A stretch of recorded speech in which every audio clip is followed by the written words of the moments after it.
How Henry VIII rotted to death. Imagine being a powerful king with castles, armies, and endless wealth.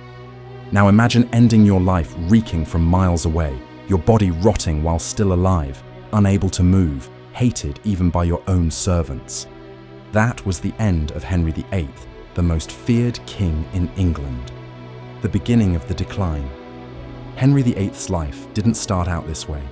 Early in life, he was an athletic, tall, red-haired young man, considered handsome and even seductive. He played sports, hunted, and took part in jousting tournaments. But over time, the king's body turned into a prison of diseased flesh. After an accident in 1536, when he fell from a horse during a joust, his legs were never the same again. Open wounds refused to heal. Huge ulcers formed, always inflamed, always oozing pus. The smell was unbearable, and the doctors of the time had no antibiotics, only herbal poultices, boiled wine, and prayers. Nothing worked. A body in ruin. Little by little, Henry VIII grew so obese he weighed over 180 kilograms or 400 pounds. He was so heavy that he needed special machines to hoist his body and get him into bed. The wounds on his legs turned into craters of necrotic flesh, infected day and night.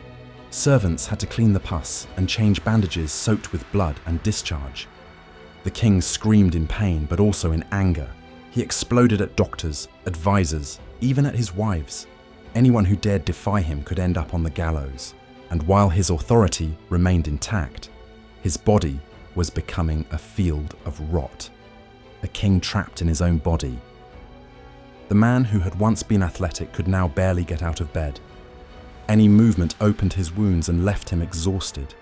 He spent hours sitting, staring into nothing, submerged in pain and paranoia. The rotten stench spread through the palace corridors. Courtiers discreetly covered their noses when they had to approach him. And worst of all, no one dared speak of the king's condition out loud. At court, silence was mandatory.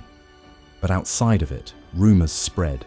The king was literally rotting alive. The end draws near. In January 1547, the situation became untenable. Henry VIII was swollen, feverish, and delirious. The ulcers would not stop bleeding and expelling pus. The smell was so strong that even the most loyal servants avoided coming near him. His breathing was heavy and labored, marked by coughs and groans.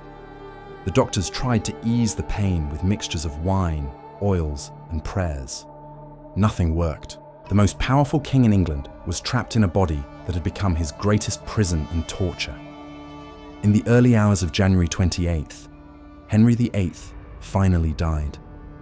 His body was so heavy and so decayed that the coffin could not contain the gases of decomposition. During his funeral procession, accounts say the coffin leaked putrid fluids, staining the church floor.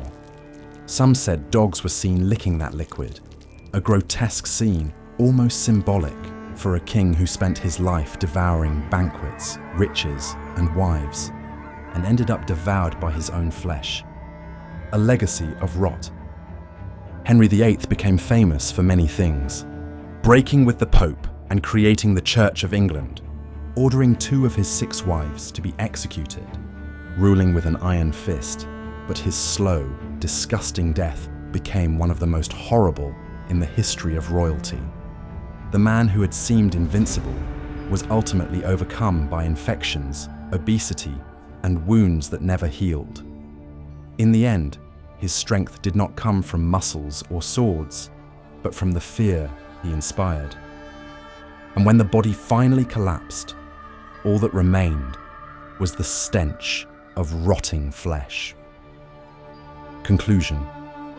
Thus ended the life of Henry VIII, not in glory, not in battle, not in triumph, but in pain, pus, and silence. The rot that began in his legs took over his entire body, until the most powerful king in England was nothing but a bloated, stinking, and leaking corpse, hated by some and feared by others. Henry VIII rotted to death. And that was the price of a life of excess, wrath, and absolute power.